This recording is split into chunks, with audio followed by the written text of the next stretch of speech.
Saharanpur police को मिली बड़ी सफलता, 3 शातिर वाहन चोरों को किया गिरफ्तार। एसपी सीटीवी मन्नू ने दी जानकारी।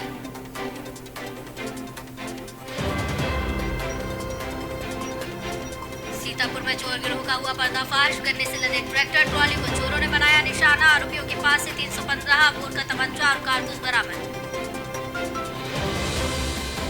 जंगली बाबा मंदिर द्वार से कलश यात्रा शुरू, हजारों की श्रद्धालुओं की संख्या में भव्य कलश यात्रा में हुए शामिल, कई लोगों ने लिया हिस्सा। सहारनपुर में दिल दहलाने वाली घटना, एक दोस्त ने अपने ही दोस्त के लिए जान मामूली सी कहासुनी के बाद घटना को दिया अंजाम।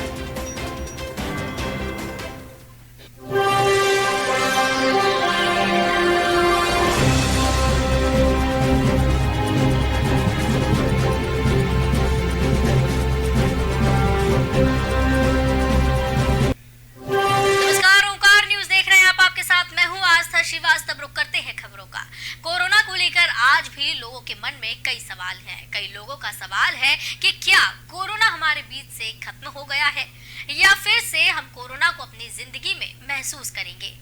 इस एक सवाल का जवाब देगी हमारी ये स्पेशल रिपोर्ट।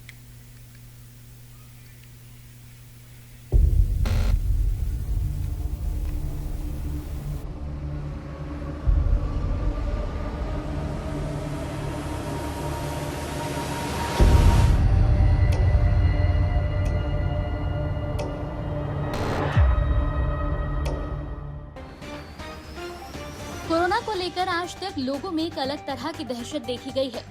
जैसे ही किसी को कहीं से ये सुनाई आ जाए कि कोरोना की चौथी लहर या वैसा ही कोई वायरस आ रहा है तो हर कोई सहम जाता है, क्योंकि लोगों ने कोरोना की लहर में अपने परिवार को खोया है। किसी ने अपनी माँ को, किसी ने अपने बाप को, किसी ने अपने सुहाग को, तो किसी ने अपने जवान बच्चों को खोया है। लेकिन जरा ध्यान से सुनिए इस रिपोर्ट को, ये आपको डराएगी नहीं बल्कि आपको समझाएगी कि कोरोना कभी हमारे बीच से जाएगा नहीं, लेकिन आपको डरने की जरूरत नहीं है। कोरोना हमारे साथ ही रहेगा। WHO ने चेतावनी दी है कि कोविड-19 महामारी दुनिया से कभी खत्म नहीं होगी। ये एक ग्लोबल हेल्थ इमरजेंसी बनी रहेगी। ये चेतावनी एक्सपर्ट्स के अध्ययन के बाद दी गई। साथ ही ये भी कहा गया कि हम एक ट्रांजिशन पॉइंट पर हैं। इससे बचने के लिए और तैयारियों की जरूरत है, वो करनी ही पड़ेगी। विश्व स्वास्थ्य संगठन WHO के डायरेक्टर जनरल टेड्रोस अधनोम ने कहा कि पिछले 8 हफ्तों में कोविड-19 की वजह से 1.70 लाख लोगों की मौत हुई है। ये वो आंकड़े हैं जिनकी रिपोर्ट पता चली है। हमें पता है कि असली संख्या इससे कहीं ज्यादा होगी। WHO के international health regulation emergency committee ने कहा कि इंसानों और जानवरों के बीच से इस कोविड-19 के कोरोना वायरस को खत्म करना लगभग नामुमकिन है। ये हो सकता है कि हम इसके भयानक नतीजों को कम कर सके, लोगों की मौत कम कर सके, लोगों को इससे संक्रमित होने से बचा सके, लेकिन ये महामारी ग्लोबल हेल्थ इमरजेंसी बनी रहेगी। अब जरा सोचिए कि आपको सतर्क रहने की जरूरत है या नहीं। 30 जनवरी 2020 को भारत में कोरोना का पहला मामला सामने आया था। तब से अब तक भारत में कोरोना के करीब 4.5 करोड़ मरीज सामने आ चुके हैं। अच्छी बात यह है, लगभग 99% कोरोना से ठीक भी हो गए। भारत में 3 साल में कोरोना की 3 लहरें आई। पहली लहर ने डराया, दूसरी लहर ने रुलाया और तीसरे तक हम संभल गए। भारत में कब कब आई कोरोना की लहरें? पहली लहर 30 जनवरी 2020 को केरल में पहला केस सामने आया था। पहली लहर का पीक 17 सितंबर 2020 को आया था। उस दिन करीब 98,000 केस सामने आए थे। 10 फरवरी 2021 से पहली लहर कमजोर हुई। पहली लहर करीब 377 दिन तक चली थी। इस दौरान 1.08 करोड़ मामले सामने आए थे। 1.55 लाख मौतें हुई थी। हर दिन औसतन 412 मौतें हुई। दूसरी लहर मार्च 2021 से ही संक्रमण के मामले तेजी से बढ़ने लगे। अप्रैल और मई में दूसरी लहर अपने चरम पर थी। 1 अप्रैल से 31 मई 61 दिन तक कोरोना ने जमकर तबाही मचाई। इस दौरान 1.60 करोड़ नए मरीज मिले। 1.69 लाख लोगों की मौत हुई। हर दिन औसतन 2,769 मरीजों की मौतें हुई। दूसरी लहर का पीक 6 मई 2021 को आया था। एक दिन में 4.14 लाख से ज्यादा मामले सामने आए थे। तीसरी लहर ओमिक्रॉन की वजह से देश में तीसरी लहर की शुरुआत हुई। 27 दिसंबर 2021 से तीसरी लहर शुरू हुई। 21 जनवरी को इसका पीक आया। उस दिन 3.47 लाख मामले सामने आए थे। तीसरी लहर संक्रामक थी लेकिन जानलेवा नहीं थी। भारत में 50.05 लाख नए मरीज मिल चुके थे। करीब 10,465 लोगों की मौतें हुई थी। अमेरिका के बाद बड़ा दर्द भारत ने झेला था। अमेरिका के बाद भारत दुनिया का दूसरा ऐसा देश है जहां कोरोना की सबसे बुरी मार पड़ी। स्वास्थ्य मंत्रालय के मुताबिक 30 जनवरी से अब तक देश में कोरोना के 4.46 करोड़ से ज्यादा मामले सामने आ चुके हैं। इस दौरान 5.30 लाख से ज्यादा लोगों की जानें जा चुकी हैं। लेकिन अब हमें समझना होगा कि कोरोना को अगर हम खत्म नहीं कर सकते तो हम इसका सामना कर सकते हैं। हमें डटकर कोरोना को मात देनी होगी, खुद को और अपने लोगों को बचाना होगा। ब्यूरो रिपोर्ट, ओंकार न्यूज। तो इसी बीच एक बड़ी खबर आ रही है हमारे पास आगरा से, जहां पर आगरा फोर्ट रेलवे स्टेशन पर 2 हिस्सों में मालगाड़ी बट गई है। मालगाड़ी की कपलिंग टूटने से रेलवे में हड़कंप मच गया है और आनंद फानंद में कपलिंग जोड़कर रेलगाड़ी को रवाना वहां से किया गया है। रेलवे ने घटना की जांच के लिए कमेटी बनाई है। आपको बताते चले, आगरा फोर्ट स्टेशन पर एक मालगाड़ी ट्रेन तेज रफ्तार के साथ 2 हिस्सों में बट गई। आवाज सुनकर प्लेटफॉर्म पर खड़े लोग सन्न रह गए। वाणिज्य प्रबंधक ने कहा है कि जांच करके कार्रवाई की जाएगी। इस दौरान 1 घंटे तक रेलवे यातायात प्रभावित हुआ। रेलवे ने इसकी जांच के लिए संयुक्त समिति बना दी है। घटना लगभग 1:30 बजे की बताई जा रही है। आगरा फोर्ट स्टेशन के प्लेटफॉर्म नंबर 1 पर मालगाड़ी आ रही थी, तभी तेज रफ्तार से आ रही मालगाड़ी 2 हिस्सों में बट गई। ये देखकर रेलवे स्टाफ में अफरा तफरी मच गई। तेज आवाज से स्टेशन पर खड़े यात्री भी दहशत में आ गए। जानकारी पर रेलवे अधिकारी मौके पर पहुंच गए। वाणिज्य प्रबंधक प्रशस्ति श्रीवास्तव ने बताया कि मालगाड़ी 2 हिस्सों में बट गई थी। टीम भेजकर इसे ठीक कराते हुए गंतव्य को भेज दिया गया। इससे रेलवे ट्रैक बाधित रहा। मामले की जांच कराई जा रही है। लापरवाही मिलने पर कार्रवाई भी होगी। इसमें किसकी लापरवाही है, इस पर जांच की जा रही है और इस मामले को लेकर जल्द ही कार्रवाई की जाएगी। बताया जा रहा है कि कपलिंग टूटने से ये हादसा हुआ। इस दौरान यातायात बाधित रहा है।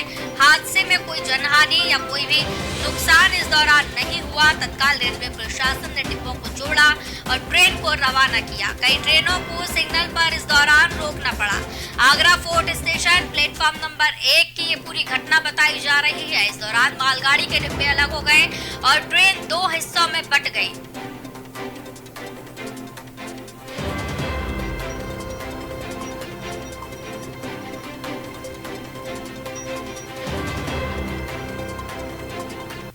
एक और बड़ी खबर बता दें आपको कानपुर देहात से, जहां लोक गायिका मालिनी अवस्थी कानपुर देहात पहुंची। देहात महोत्सव में उन्होंने शिरकत की है। महोत्सव में गायिका ने लोक संगीत से अपना रंग जमा दिया है और उनके गीतों पर लोग झूमने को मजबूर हो गए। जिलाधिकारी के साथ साथ कई लोग इस दौरान उनके गानों पर झूमे। पूरा पंडाल कृष्ण के गीतों पर डूब कर नाचा।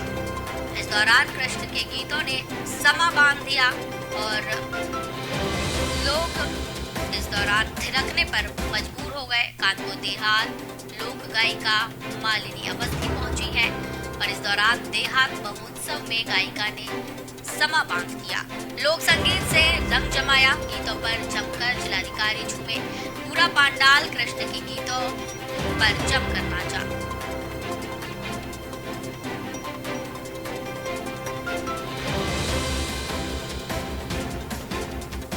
बहराइच से बड़ी खबर है, जहां तालाब में डूबकर अधेड़ की मौत हो गई है। परिजनों ने इस पर हत्या की आशंका जताई है। पुलिस ने अधेड़ के शव को पोस्टमार्टम के लिए भेज दिया है। फर्खपुर इलाके के पंडितपुरवा गांव का ये पूरा मामला बताया जा रहा है। तो आपको बताते चले कि इस दौरान एक अधेड़ की मौत हो गई है। बताया जा रहा है कि तालाब में डूबने की वजह से अधेड़ की मौत हुई है। परिजनों ने हत्या की आशंका जताई। पुलिस ने अधेड़ के शव को पोस्ट पोस्टमार्टम के लिए भेज दिया है और पूरे मामले की जांच में पुलिस जुटी हुई है। फकरपुर इलाके के पंडित मुर्मा गांव का ये पूरा मामला बताया जा रहा है। तो बता दें आपको इस वक्त की बड़ी खबर, जहां तालाब में डूबकर एक अधेड़ की मौत हुई है। इस दौरान परिजन हत्या की आशंका जता रही है। इस मामले में अब पुलिस जांच कर रही है कि ये हत्या से जुड़ा हुआ मामला है या फिर ये आत्महत्या है और किस तरीके से अधेड़ की हत्या हुई।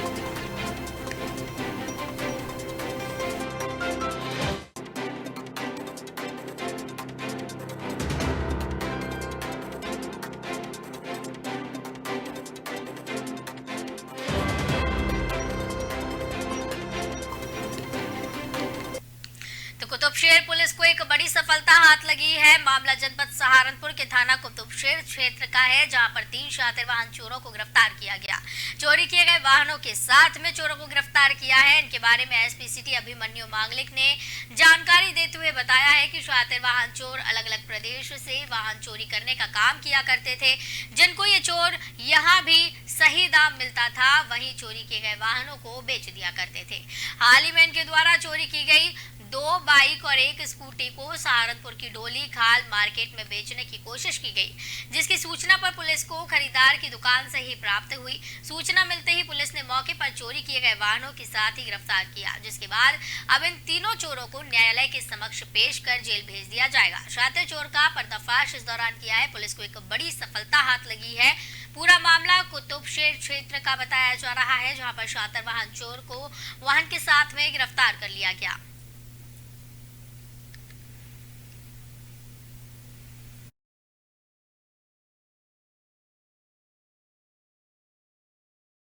ये कुतुबशेर पुलिस द्वारा ये 3 लड़के पकड़े गए हैं, जिनके पास से 3 वाहन चोरी के एक जो स्कूटी जो उन्होंने हरिद्वार से चोरी की थी, एक मोटरसाइकिल हरियाणा से और एक मोटरसाइकिल हमारे सहारनपुर जिले से ही इनके पास चोरी की बरामद हुई। ये 3 अपराधी हैं।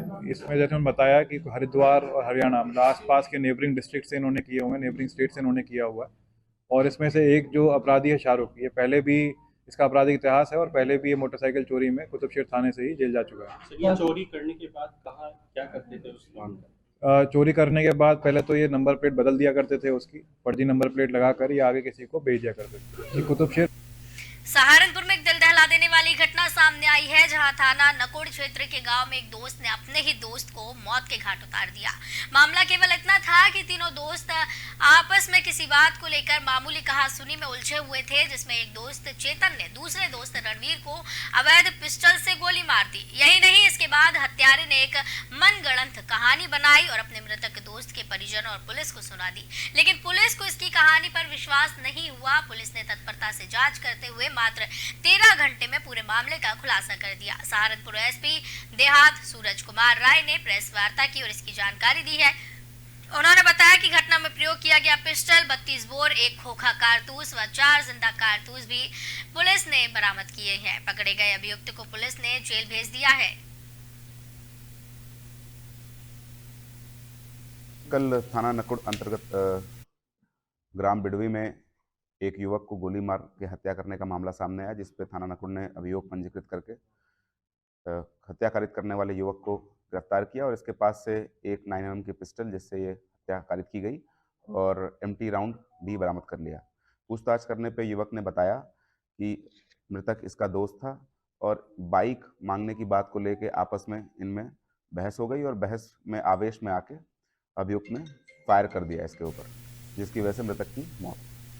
सीतापुर के भेटा विकास खंड इलाके की ग्राम पंचायत सहिंजर कला के जंगली बाबा मंदिर द्वार से कलश यात्रा कर महायज्ञ का शुभारंभ किया गया। 9 दिवसीय महायज्ञ का आयोजन किया जा रहा है। यहाँ पर विगत 20 वर्षों से आध्यात्मिक मानस संत सम्मेलन आज हर्षोल्लास के साथ सहिंजर खुर्द से काशीपुर मल्लापुर संगम तट पर पहुंचने के कार्य का आयोजन हुआ। इसके मुख्य वक्ता श्री संत अंबुज महाराज ने बताया कि हृदय से विराजमान प्रभु का नित्य निरंतर स्मरण सुमिरन करना चाहिए। भजन भजन कीर्तन करते हुए समस्त कार्य करें। उस ईश्वर से कुछ भी छिपा नहीं है, वो सब जानता है। भूल तो मानव करता है और ईश्वर पर व्यर्थ आरोप लगाकर अपना बचाव का प्रयास करता है। श्री रामचरितमानस समिति के समस्त पदाधिकारी सदस्यों ने समस्त क्षेत्रीय जनता जनार्दन का आभार प्रकट किया और श्री जंगलीनाथ बाबा सभी का कल्याण करे, सभी पर दया दृष्टि बना रखे और इस दौरान कामना की गई है। हजारों श्रद्धालुओं की कलश यात्रा यहाँ पर पहुंची है। भक्ति में झूमते हुए यहाँ हजारों लोग नजर आए।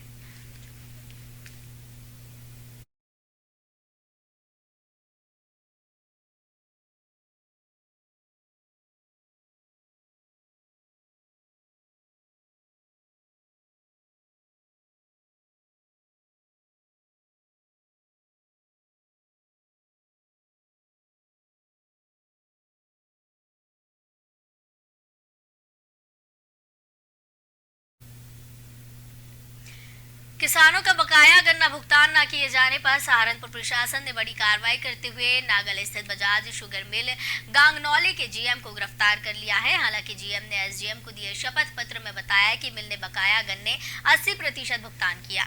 आपको बता दें, देवबंद एसडीएम संजीव कुमार ने राजस्व विभाग की टीम के साथ सोमवार शाम नागल स्थित बजाज शुगर मिल गांगनौली के जीएम हरवीश कुमार मलिक को 196 करोड़ रुपए के भुगतान न किए जाने पर 2 नवंबर को जारी वारंट के आधार पर गिरफ्तार किया था। हालांकि इस दौरान शुगर मिल के जीएम हरवीश कुमार मलिक ने बताया कि गांगनौली शुगर मिल ने बकाया भुगतान में से 175 करोड़ रुपए से अधिक गन्ना खरीद का भुगतान कर दिया है, जो कि कुल भुगतान का 80% से अधिक है।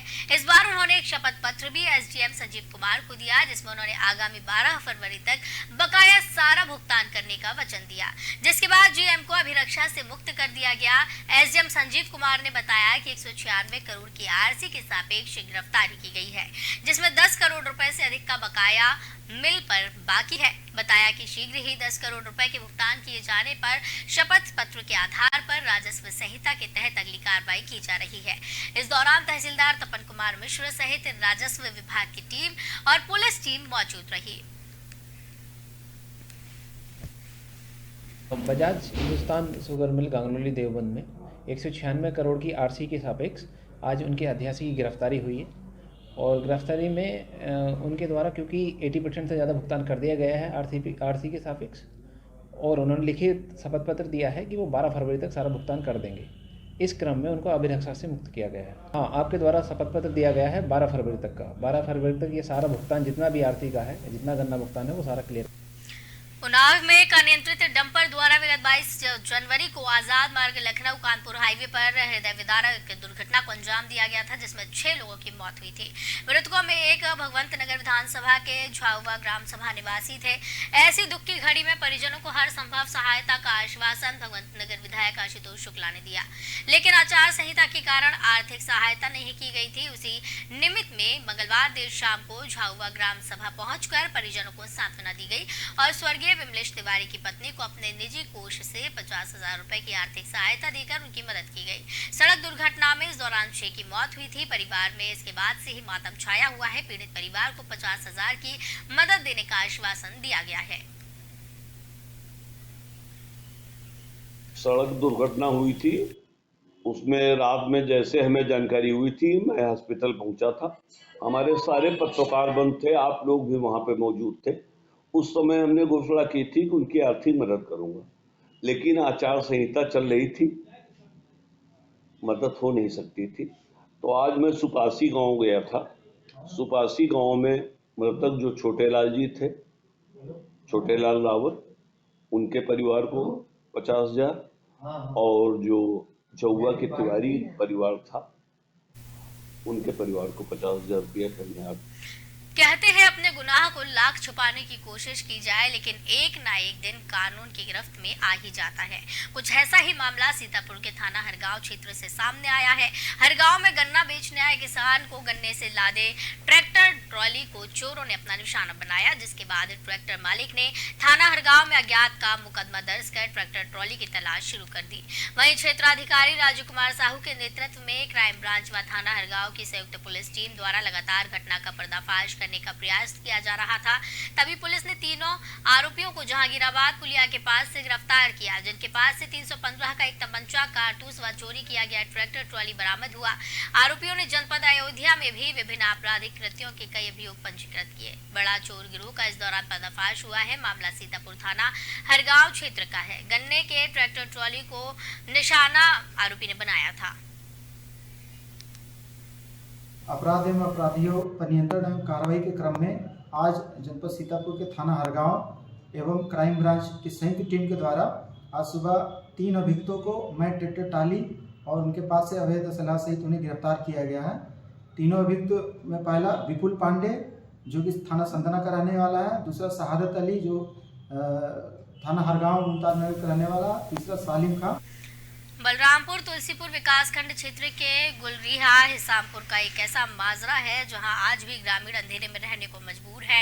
केंद्र सरकार ने दावा किया है कि अब देश के सभी गांव में बिजली पहुंच चुकी है। ग्राउंड रिपोर्ट में सच्चाई कुछ और ही दिखती है। पीएम मोदी ने ट्वीट कर देशवासियों को जानकारी दी थी कि मैं इस बात से खुश हूं कि अब भारत के हर गाँव में बिजली पहुंच चुकी है। लेकिन सवाल यह है कि क्या वास्तव में देश में 100% विद्युतीकरण हो चुका है? अंधेरे में डूबे गाँव को रोशन करने के उद्देश्य से केंद्र सरकार के भारी दावों के विपरीत बलरामपुर जिले के ग्राम पंचायत गुलरेहा हिसामपुर की तस्वीर बताती है कि इस कहानी में झूल है। राप्ती मुख्य नहर के किनारे स्थित जहां बिजली नाम की कोई चीज नहीं है। गांव में 3 वर्ष पहले बिजली का पोल पहुंचा। पोल कुछ महीनों के बाद गांव से उठ गया। गांव में बिजली पहुंचने के बारे में जब हमने ग्रामीणों से पूछा तो उसने बताया कि ग्राम पंचायत के विशुनपुर भलुहिया हिसामपुर के मजरों में बिजली जल रही है। मात्र एक ही मजरा है जहां बिजली अभी तक नहीं पहुंची है। इसमें कई बार इसके लिए सरकार के सामने आवाज उठा चुकी है, लेकिन अभी तक कुछ नहीं हुआ। आज भी इस गांव में आजादी के इतने साल बाद बिजली का दर्शन नहीं हुआ है। गांव के लोग नहीं जानते कि गर्मी में पंखे के नीचे बैठने में कैसा लगता है।